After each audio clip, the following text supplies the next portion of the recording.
Boa noite a todos, um prazer. Estamos conversando aqui com a nossa disciplina Ética e Cultura dos Povos Afro-Brasileiros, Africanos e Indígenas.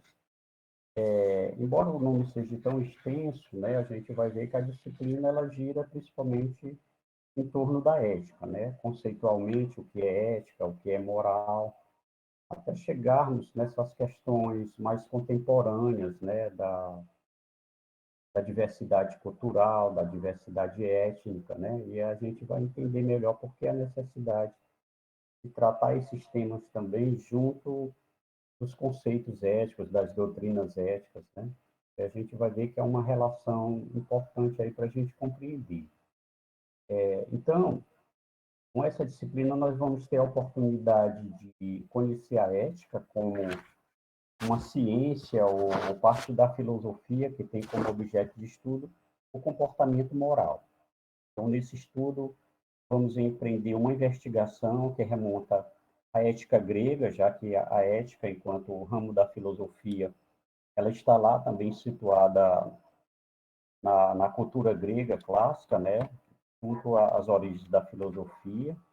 E vamos discutir também, né, a influência da ética cristã também na nossa cultura ocidental, é passarmos pela ética moderna e abordar alguns temas emergentes, né, da ética, como estamos falando aí das questões étnicas, raciais, né, as questões de gênero, certo? São questão ambiental, né? Então a ética hoje ela tem uma abordagem muito mais ampla, né?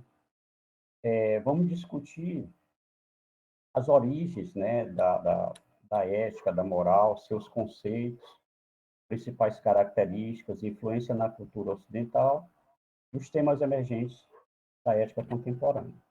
Então, ao abordarmos a ética na sua relação com a educação, temos também a oportunidade de conhecer os problemas ou dilemas morais na constituição da nossa cultura, sua relação com a nossa história de colônia, né, de um país que começa como colônia, né, explorada por outros países, até nossos dias como uma nação soberana democrática.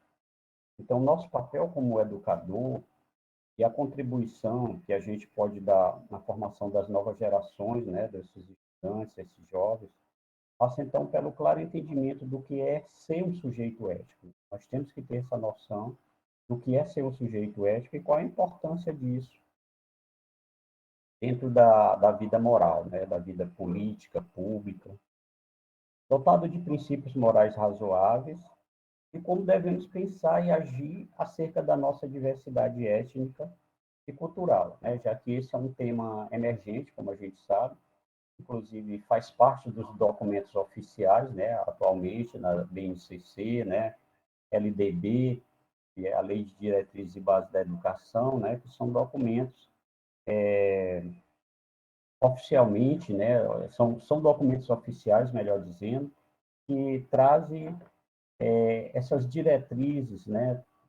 Para a educação, né? Para cada curso, cada disciplina, né? Para o ensino básico, principalmente.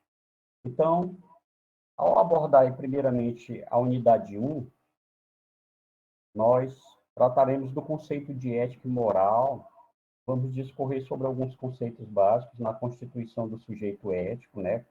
Como autonomia, liberdade, heteronomia, são conceitos importantes para a gente entender esses fundamentos da ética.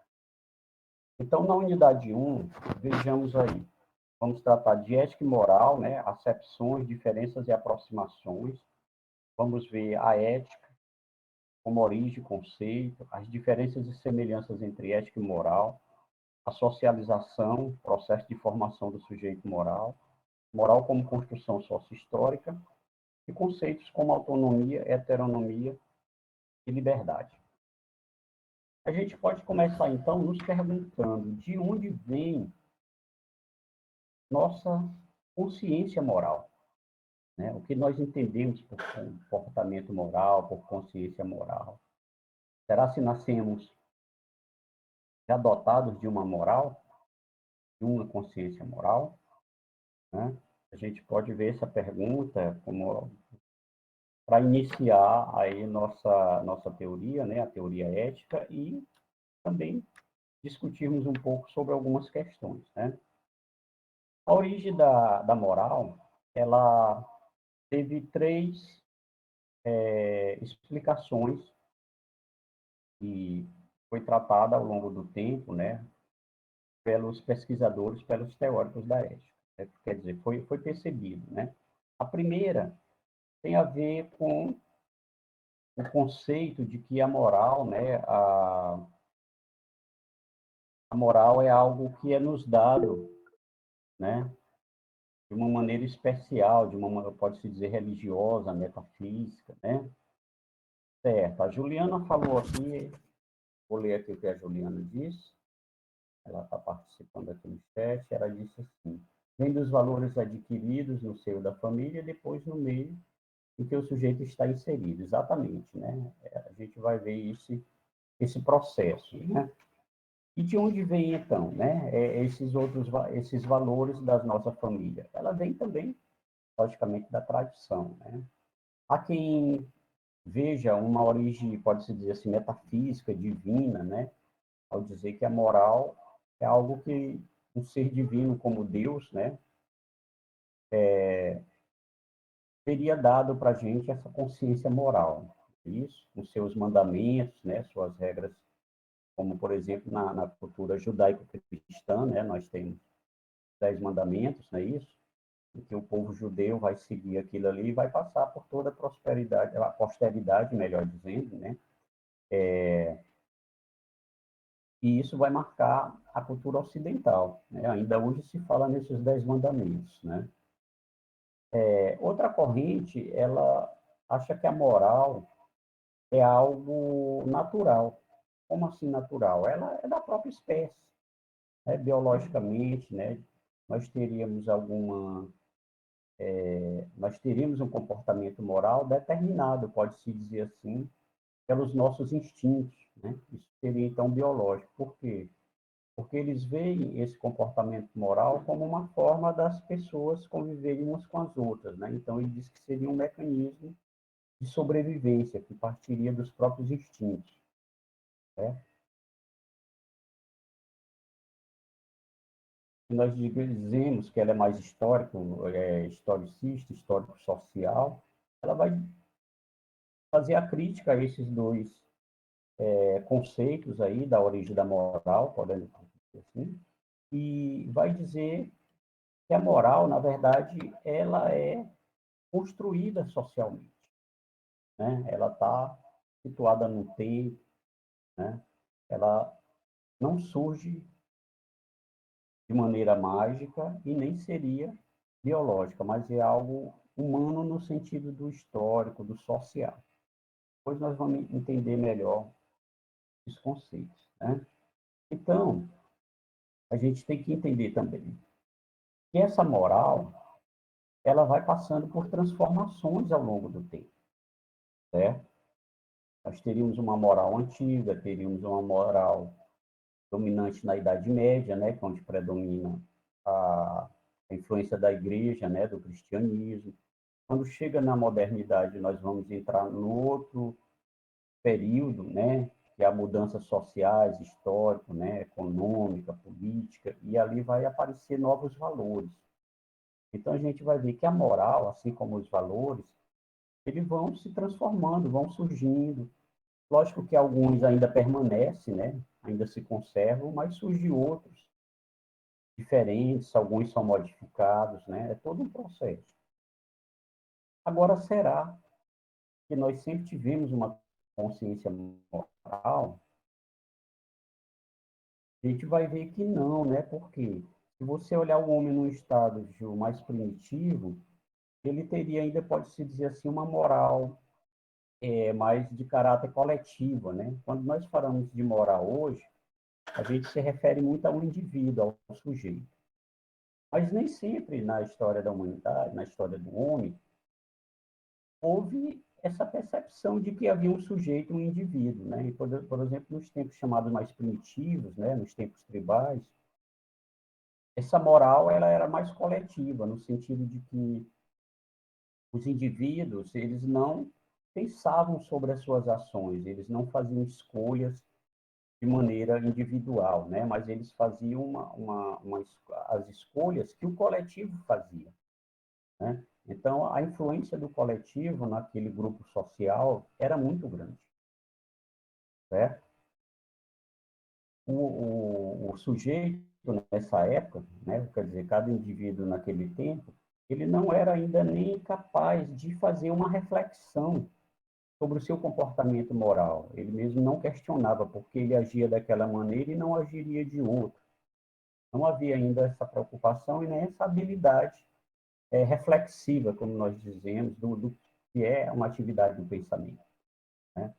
Aí, ao longo do tempo, é que vai vendo uma preparação, né? Quando o homem vai criando cada vez mais uma sociedade mais organizada socialmente, quando ele começa a ter uma noção do que é uma vida política, né? E isso tudo vai acontecer, pelo menos no Ocidente, a gente registra que isso acontece na Grécia, né? Após vários períodos históricos, né, de formação do povo grego, vai chegar um ponto por volta do século VI antes de Cristo, né, que a filosofia vai surgir ali como uma nova forma de pensar o mundo, de explicar as coisas, os acontecimentos, os fenômenos da natureza, né? E mais adiante, como no século V antes de Cristo, o próprio homem entra em questão, né, sobre a explicação, sobre a pergunta o que é o homem, né, o que caracteriza o homem, quais são suas qualidades, suas características próprias, né, suas virtudes. E diz-se então que Sócrates é o filósofo que começa com a ética, né? Então, a ética, vista aqui desse ponto de vista, ela já vai surgir como uma ciência do comportamento, né? Ou ética ou filosofia moral. Então, nós podemos pensar, e o que é ética, o que é moral? Bom, se nós pegarmos de maneira mais pontual cada palavra dessa, a gente vê que elas têm um significado parecido. A diferença é que moral vem de moros, né, do latim, é uma palavra latina, que quer dizer costume, hábito, né? E ética vem do grego, uma palavra que vem do grego, e ela parte de uma palavra chamada ethos, que quer dizer também costume, hábito e caráter, certo? Por isso que, às vezes, até no cotidiano, a gente diz que as pessoas não têm ética, não têm moral. Você vê muitas vezes as pessoas usam esses dois termos de maneira semelhante, né? Com o mesmo sentido, melhor dizendo.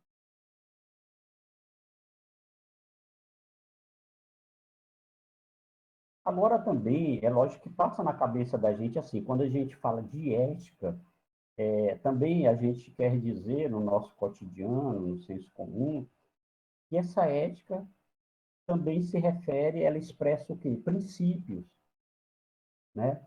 Princípios morais mais elevados, né? Como a noção de bem, uma noção de justiça, noção de igualdade, né? Essas virtudes que os antigos já tratavam como mais importantes, né? Na formação do homem, né? Então, nós temos a ética enquanto parte da filosofia, né? E temos filosofia moral, que é a mesma coisa, certo? Mas quando falamos de moral de maneira mais geral, a gente está falando também de hábito, de costumes, né? De cada sujeito. Okay? Então, como surge a ética como uma ciência, né? Como um pensamento mais elaborado sobre o que é o comportamento moral, quais suas características, né? Vai surgir, então, aí com a filosofia humanística,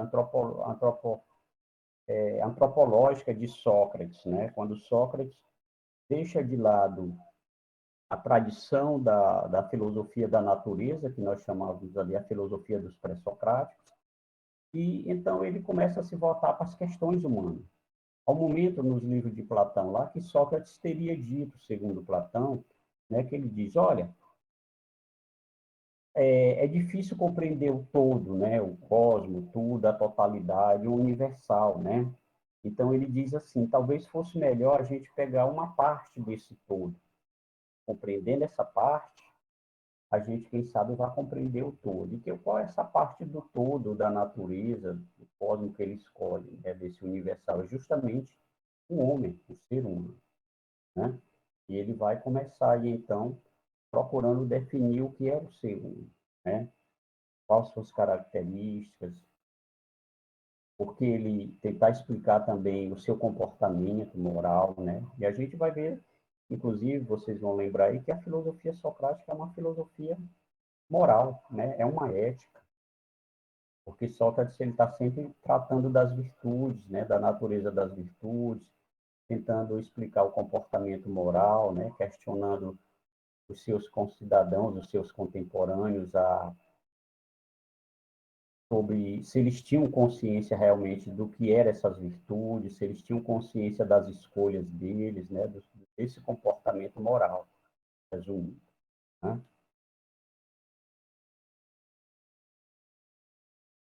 Então, a gente diz que essa moral mais elevada que vai surgir aí na Grécia, né, essa consciência moral, ela surge justamente com essa noção também de sujeito ou pessoa moral. E esse sujeito ou pessoa moral é o que nós chamamos de agente livre, né? É um sujeito que age sem estar condicionado pela vontade dos outros. Ele não é obrigado a agir dessa forma ou da outra. Ele age simplesmente porque ele escolheu agir dessa forma, porque ele acha melhor, porque ele acha que tem mais valor nessa ação, nesse comportamento do que em outro, né? Bom, então, a Marilena Chauí, inclusive, ela usa um termo que ela chama de constituintes do campo ético no seu livro Convite à Filosofia, né? E ela diz o seguinte: quais são esses constituintes do campo ético, né? É esse agente livre, o sujeito, os valores e obrigações, né? Porque eles dão esse conteúdo da conduta moral, né? Que nós vamos chamar aí também de virtudes. Em terceiro, ela diz os meios e os fins. Por quê? Porque nós agimos, né? Com determinada finalidade, mas para isso a gente escolhe alguns meios. Nós temos vários meios. Ela lembra bem isso, né? Que diz que enquanto no seu cotidiano, muitas vezes as pessoas usam de qualquer meio para atingir determinados fins, ela vai dizer que é o seguinte, que um fim nobre, né, ou quer dizer, ético, ele precisa de meios éticos também. É o que se diria, em outros termos, assim, os fins não justificam os meios para a ética, certo? Então, eu não posso ter uma conduta ética, uma conduta moral virtuosa, se eu não usar os meios adequados, virtuosos também, para isso, certo? A ética tem essa regra também.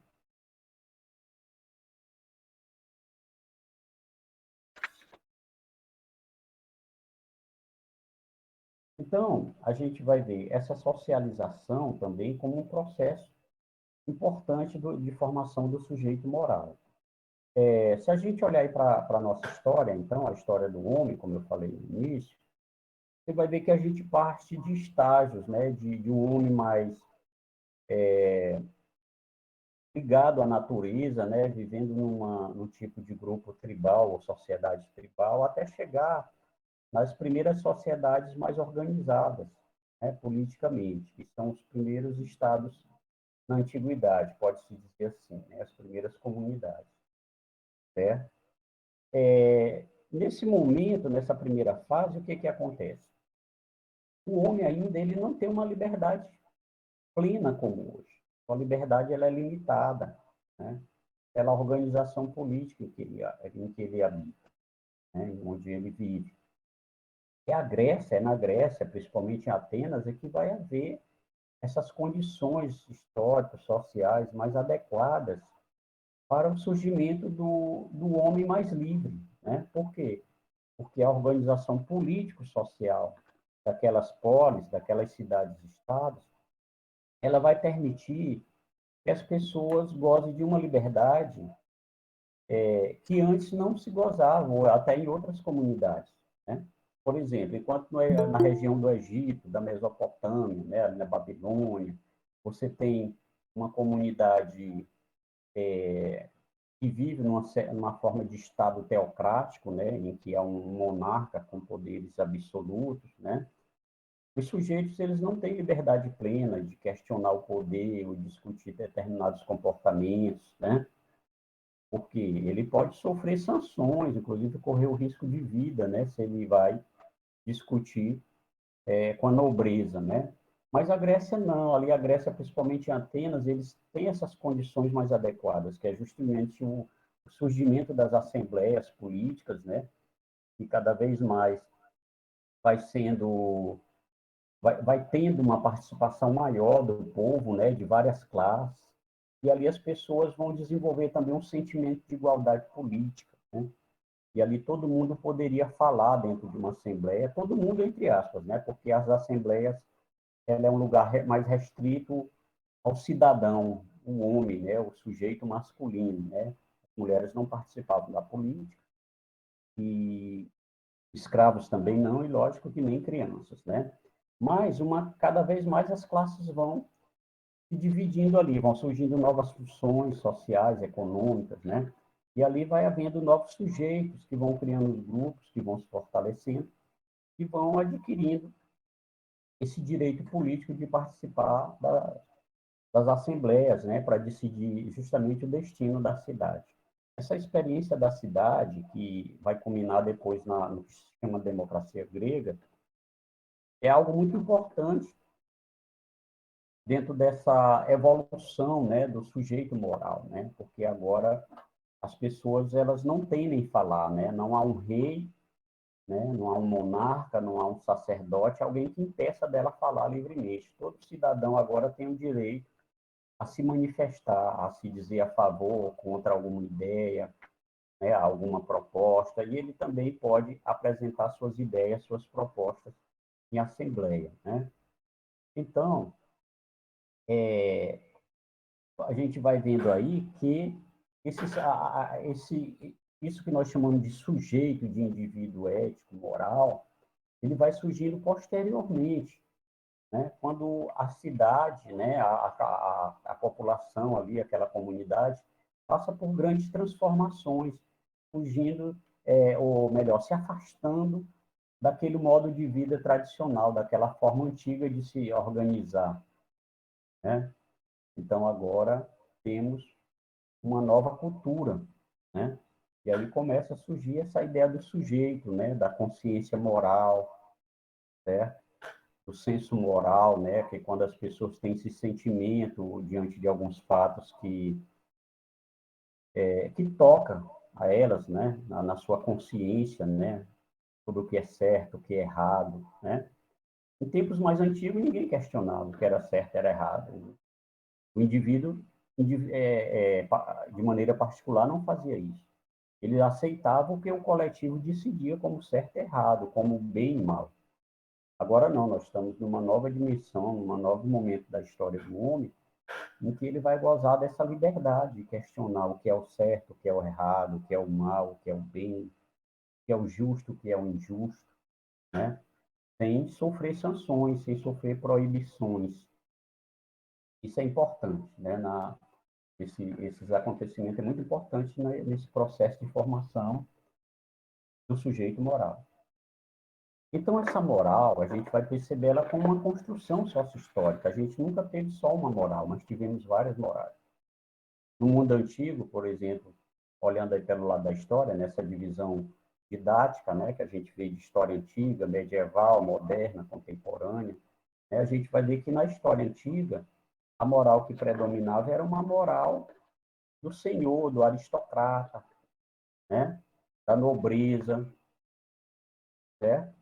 Que se punha, de um lado, como superior àquela maioria de pessoas que eram escravas, né? Esse aristocrata ele cultivava o ideal de formação moral mais elevada, né? Aliás, eles diziam que só eles tinham, de fato, essas características morais, porque estava no próprio sangue, né? Nas suas origens, né? Da sua nobreza ali, né? Então, quando passa esse período das sociedades antigas, ali, por exemplo, para a Idade Medieval, nós vamos ter uma nova moral, que é a moral cristã também. Vamos ter novos elementos, né? Interessante também lembrar que essa moral, por exemplo, na filosofia grega, ela, ela defende que o homem é um sujeito livre, né? Um indivíduo livre, dotado de razão, né? E só pode viver em sociedade, né? Então, o homem é definido como um ser político e um ser social que vive em comunidade, certo? E que ele é dono do seu destino. Né? Aliás, uma grande contribuição da filosofia na questão moral foi justamente mostrar que o homem não era determinado pela vontade dos deuses, né? Mas ele diz, o homem é livre para fazer suas escolhas, ele é responsável pelo seu destino. Não é o Deus ou os deuses que determinam nosso destino, mas é nós que fazemos nosso destino de acordo com as nossas escolhas. Isso é interessante. É uma nova fase, né? Isso vai ser dito ali, pronto. Vai aparecer essa forma de pensamento a partir do século VI em diante, né? Que é justamente o momento em que os filósofos fazem as críticas aos poetas tradicionais, né? Que contavam nas suas epopeias, nas suas tragédias, né? Nas suas histórias, aquela passavam aquela ideia de que o homem era um ser determinado pelo destino e que do destino ele não podia fugir. Basta vocês lembrarem do Édipo Rei. Vocês já ouviram falar que tem o complexo de Édipo na psicanálise, né? Mas o complexo de Édipo, para quem não sabe, ele se baseia na história de Édipo Rei, né? Que é uma tragédia grega de um poeta chamado Sófocles, né? E o que ele traz nessa tragédia? Ele vai mostrar justamente essa história de que o homem não foge do seu destino. Ele tem que completar seu destino, ainda que seja de sofrimento. Para quem não lembra, vou resumir aqui um pouco essa história. O Édipo, uma criança que nasce no reino, né? Tinha sua mãe Jocasta e seu pai se chamava Laio, né? O que aconteceu? Ah, um vidente, pode-se dizer assim, um oráculo, disse ao rei Lion que aquela criança que ia nascer ia se tornar um perigo para o reino dele. Por quê? Porque ele disse, essa criança vai crescer e vai usurpar o poder. Ela vai te matar, vai matar o pai, esposar a mãe e vai tomar o poder da cidade. E o que é que Lion faz? Ele tenta se livrar da criança, ele manda levar a criança para um lugar e dar fim na criança, melhor sacrificá-la. Né? Só que o servo vai se apiedar da criança, ele vai ter pena e ele leva a criança e deixa dentro de um cestinho. E aí um pastor de ovelhas, de outro reino, de outra cidade, vê a criança ali chorando, aí ele pega e leva para o reino dele. Lá, a rainha e o rei daquela cidade não tinham filhos. Se afeiçoaram da criança, do bebê, e resolveram adotá-la. Quando o Édipo cresce e se torna um jovem forte, inteligente, ele descobre que ele tinha essa maldição, pode-se dizer assim, esse destino trágico, né? E ele achando que os pais dele verdadeiros eram aqueles, né? Ele não sabia que era um filho adotivo, ele resolve deixar a cidade para trás. E no caminho, quando ele vai embora, ele encontra o pai dele sem saber. E ele vai pedir água. O pai dele vinha numa carruagem com mais dois servos. E aí ele pede água, pede ajuda. O pai dele não reconhece, lógico, né? Porque ele já é um rapaz. Mas acredita que ele era um ladrão. Então ele o ataca. Édipo se defende mata os dois servos e o próprio pai. Olha só.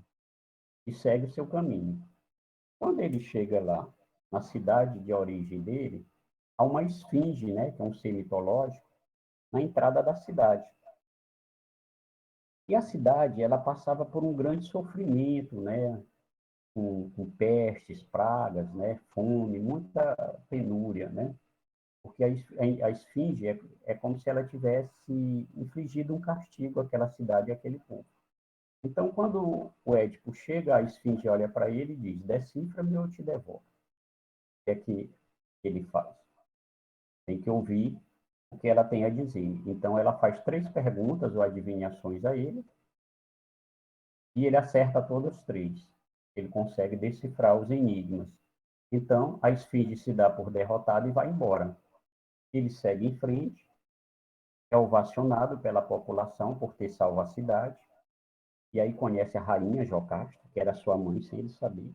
Eles se apaixonam, eles casam, né? E logo depois ele vai descobrir que estava, né, que tinha entrado em algo pior ainda do que ele imaginava, né? E vai perceber como ele se tornou um criminoso, né? E alguém que cometeu outro crime grave que foi um incesto. Bom, e aí eu não vou contar tudo. Vocês, eu não vou dar mais spoiler, tá bom? Vocês vão procurar a história, certo? O que que acontece? Ao retornar para sua própria casa, mesmo sem querer encontrar o pai e a mãe, ele se encontra com o seu destino. E a ideia que a tragédia passa é essa, que ninguém foge do seu destino. Por mais sofrido que ele seja, você tem que completar esse ciclo, né? Ou seja, não havia escolhas de redenção do homem se redimir moralmente, né? Bom, esse era um ponto comum das tragédias, mostrar a força do destino, né, das moiras, das deusas do destino na vida de cada um, né? E agora os filósofos entram com uma nova tese, né? Vão dizer que não, cada um é responsável pelo seu destino, por sua vida. Depende das suas escolhas, da maneira como você quer viver, né? E qual a melhor maneira para fazer essas escolhas? É vivendo uma vida racional, né? O que é essa vida racional? É cultivando as boas virtudes, evitando os vícios, né? Muitas vezes levando uma vida ascética, né? Controlada e sempre preocupada em preservar sua imagem de uma pessoa de bem, de uma pessoa justa, virtuosa, certo? Filósofos, então, dizem que isso é essencial para a felicidade, porque os filósofos também antigos, eles desenvolvem uma ética que se chama ética da felicidade ou eudaimonista, né? Porque eles vão dizer que o homem tende para essa felicidade, mas para isso ele tem que viver uma vida racional, né? E aí ele vai chegar a esse estado de felicidade, né? Cultivando a razão e as virtudes certas para isso. Ok? Agora eu paro um pouquinho para saber se vocês querem fazer alguma pergunta até aqui.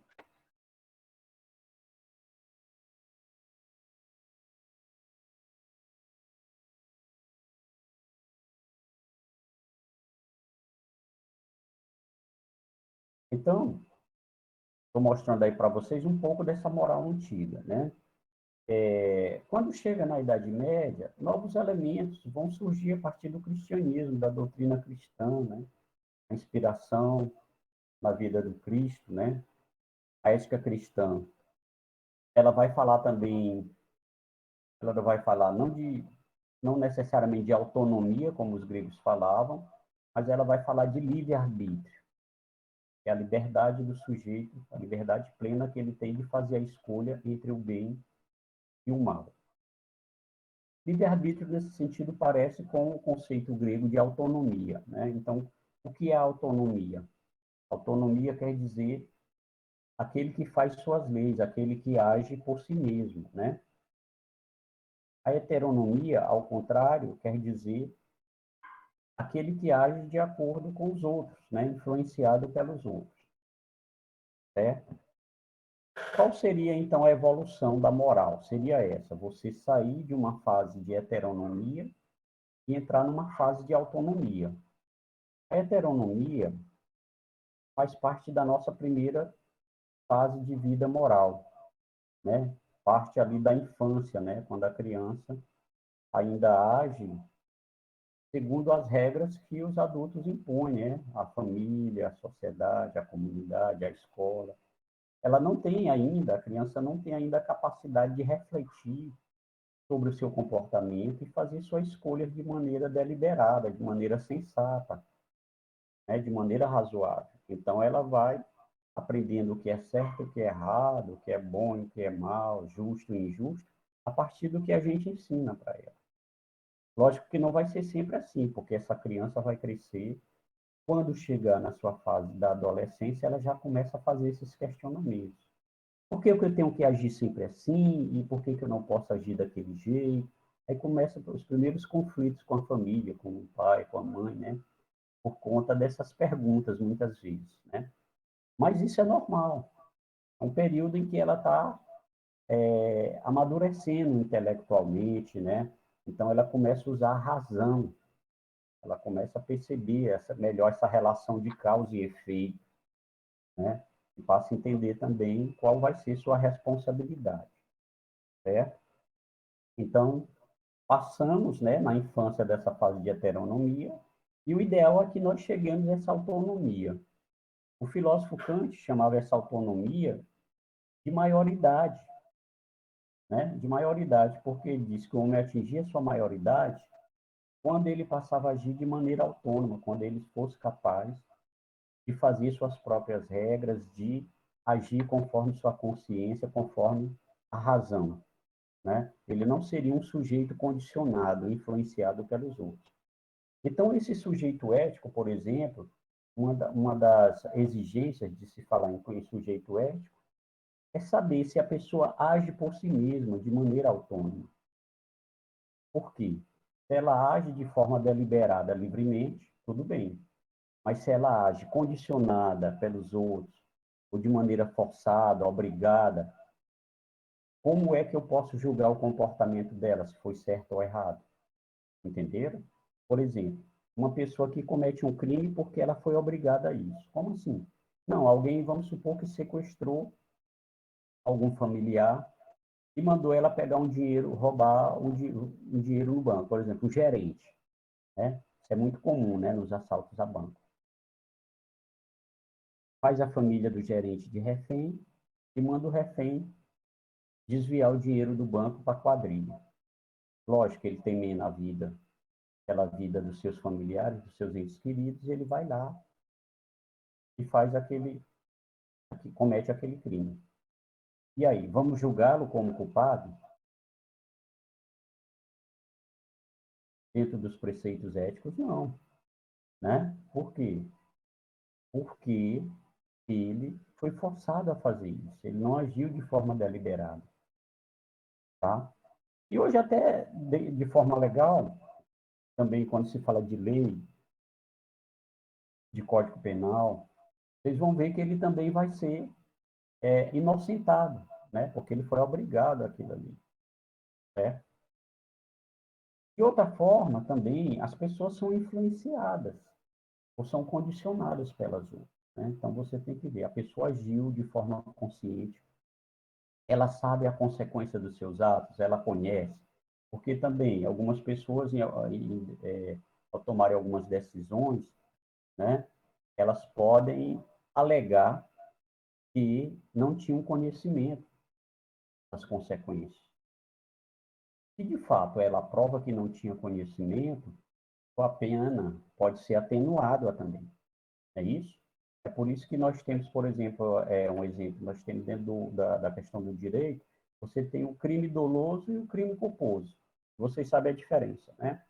O crime doloso é quando a pessoa tem intenção, ela planeja agir daquela maneira. E o culposo é quando a pessoa não teve a intenção. Foi algo de forma mais imprevista, acidental, pode-se dizer assim. Vocês já viram isso muito aí, né? Quando se fala de crime doloso, crime culposo. Então, é um exemplo que eu cito para a gente pensar um pouco nessa relação com a ética, né? Então, o sujeito ele tem que agir de forma deliberada, sempre. Ter conhecimento das consequências dos seus atos, das suas escolhas, né? Lógico que nem todo mundo pode ter. Por exemplo, pessoas que não têm uma sanidade mental, elas são chamadas inimputáveis, não é isso? As crianças também, né? Você vê que a criança ela não pode ser penalizada como um adulto. Por quê? Porque ela ainda não tem maturidade, ela não tem a maioridade, como o Kant falava, né? Ela não tem ainda aquela autonomia, um discernimento, né? Uma racionalidade mais madura, né? Consolidada, para a gente dizer que ela pode ser responsabilizada, né? Então, essa responsabilidade pelos atos depende dessa consciência, dessa razão, né? Então, por isso que a gente tem que averiguar isso também.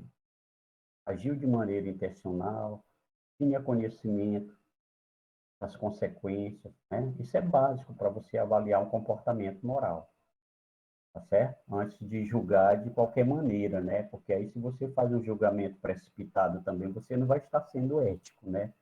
Você não vai estar sendo justo, não vai estar usando desses princípios razoáveis que a ética recomenda.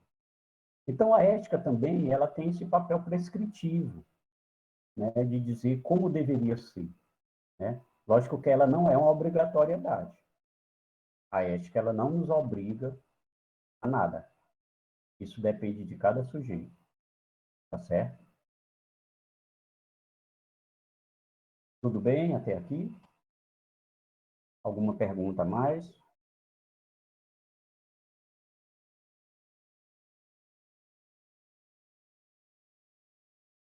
Então, esse sujeito moral também, a gente vai dizer que ele é um sujeito ativo, né? Que ele age por si mesmo, né? Ele age de maneira racional, ele não se deixa levar pela opinião dos outros, pela vontade dos outros, e nem pelas por suas inclinações ou desejos, paixões, né? Ele age de forma racional. Isso é o que os gregos recomendavam sempre. Os gregos estavam sempre pondo essa questão como um jogo, né? Saber a razão, os desejos e as emoções, né? Eles diziam sempre, estavam sempre lembrando que o sujeito, né, que o homem deve agir conforme sua razão e não conforme suas emoções, né, seus instintos ou desejos. Você tem que diferenciar isso. Por quê? Porque se você é levado pelos desejos, pelos instintos, ele vai dizer que você é um sujeito passivo. Você está sendo passional, está sendo dominado por esse lado mais emocional, e não pelo lado racional, certo?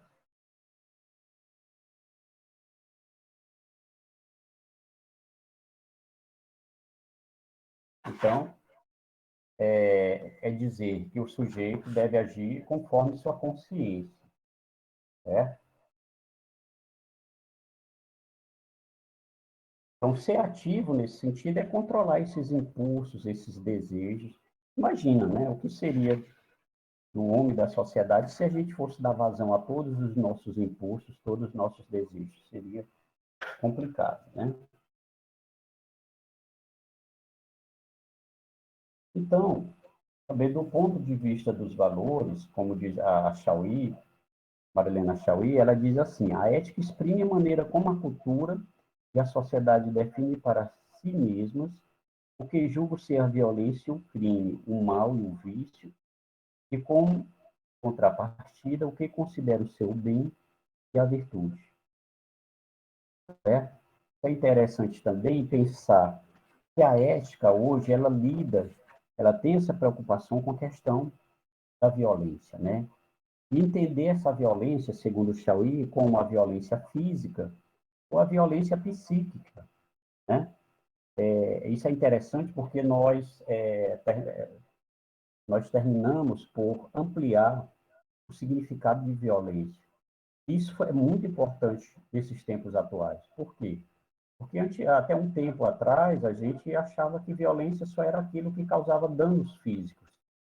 A maioria das pessoas não tinham noção ou consciência de que a violência ela pode ser um dano psíquico, né, à pessoa. Por exemplo, o bullying, né, o racismo, homofobia, né? Vários acontecimentos hoje, que é muito comum na sociedade ainda, que são rechaçados, né, pela ética. Por quê? Porque isso causa um sofrimento às pessoas. O sofrimento não é só físico, não é só um tapa, né, um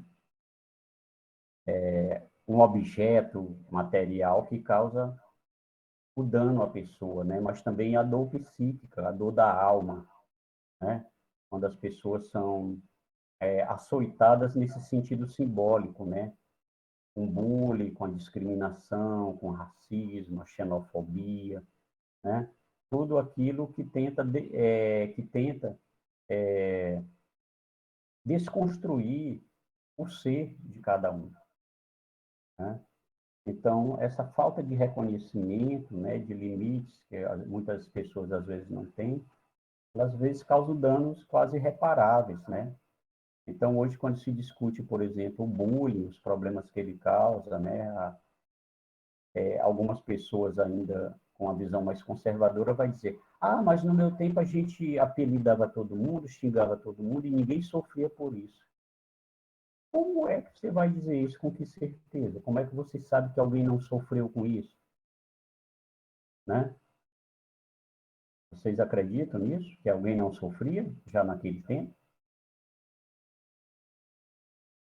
Eu creio que sofria. Quando eu lembro da minha vida escolar, da minha infância, da minha juventude, eu vi muito isso nas ruas, nas escolas, né, por onde eu passei. Eu tenho certeza que isso incomodava sim isso. Não tenho dúvidas, né?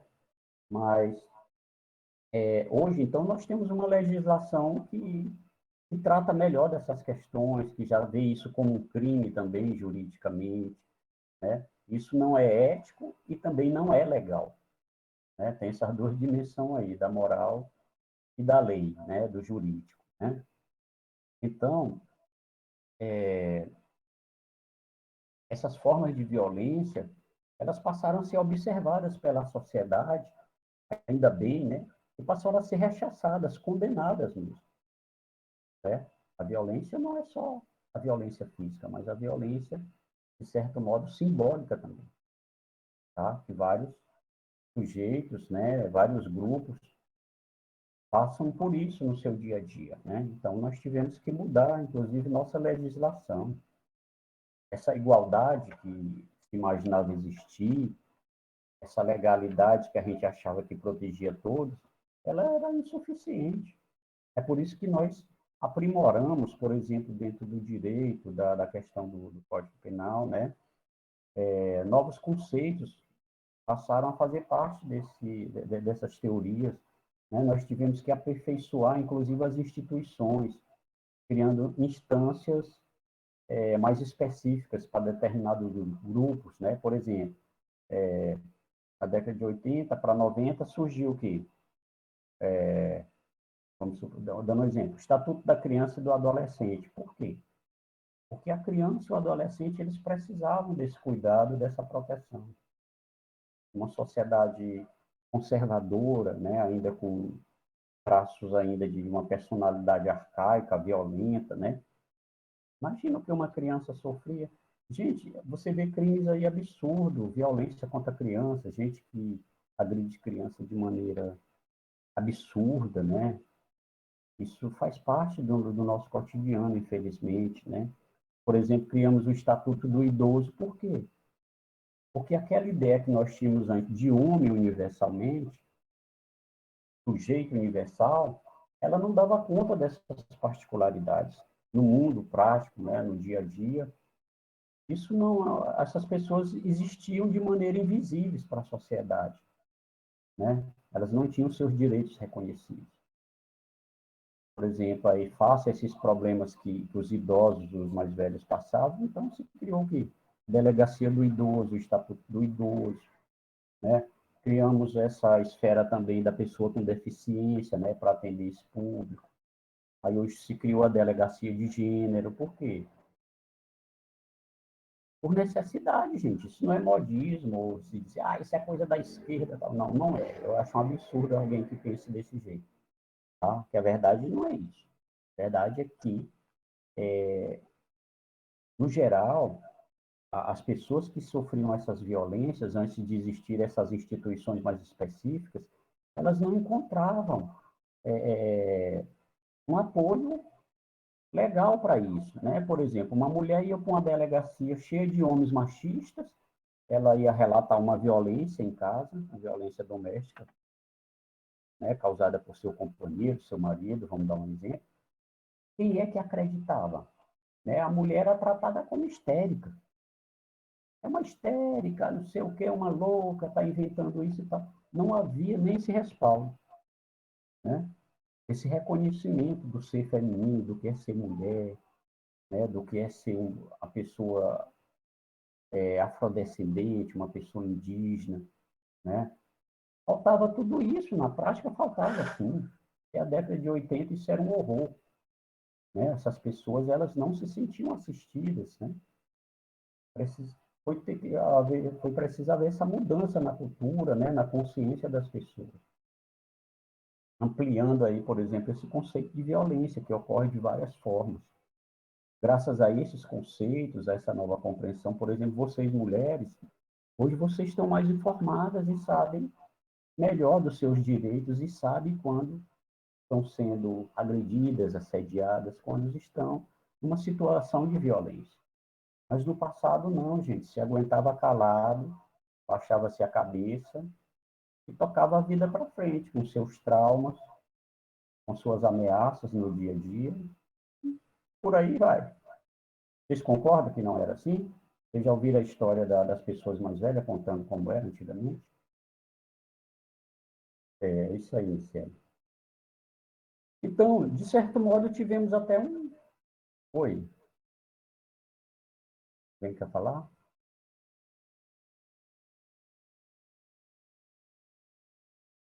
Podemos falar de um progresso moral, gente, da humanidade? Vocês acham que houve algum progresso, lembrando os tempos mais antigos? Eu penso que houve um progresso, não houve? Vamos supor, saímos de uma época, saímos de um tempo na história, né? Por exemplo, houve um tempo em que o homem praticava, inclusive, sacrifícios humanos, né? Nas suas crenças, né? E hoje não fazemos mais isso, né? Hoje a sociedade, nenhuma sociedade tolera isso, né? Ela considera um crime hediondo, né? Tem um antropólogo, ele diz assim, ele diz que dois acontecimentos marcaram a passagem do homem para esse estado tribal, para um que nós chamamos aí um estado de civilização, né? Ele diz que dois acontecimentos foram dos mais importantes. Ele diz que foi justamente o fim do sacrifício humano, né? Que era comum em muitas sociedades, né? Antigas, e a outra foi a proibição do incesto. Vocês sabem o que é um incesto, né? Que é uma relação de parentesco, né? Que é onde pode gerar filhos, uma relação aí consanguínea, não é isso? E o incesto ele passou a ser visto como algo errado, né? Dentro do comportamento moral. Você vê hoje que nenhuma sociedade hoje dita civilizada, ela aceita esses comportamentos. Então, assim, por um lado, se você olhar assim de uma forma mais geral, o homem tem aperfeiçoado esse senso moral, essa consciência moral, né?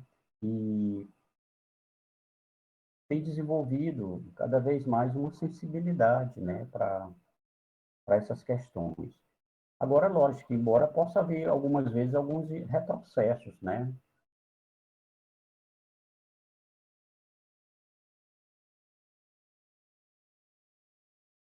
Isso mesmo, Célia, isso era muito comum um tempo atrás, né? E a mulher era condenada pela sociedade, né? Por quê? Porque engravidou, solteira, essa coisa toda. Ninguém procurava saber o que aconteceu, se houve agressão, se houve violência, né? A mulher sempre era vista como aquela que cometia o pecado, né?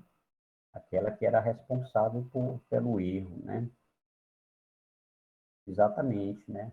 Era muito comum isso aí ainda que a década de 80 isso era muito comum na nossa sociedade, né?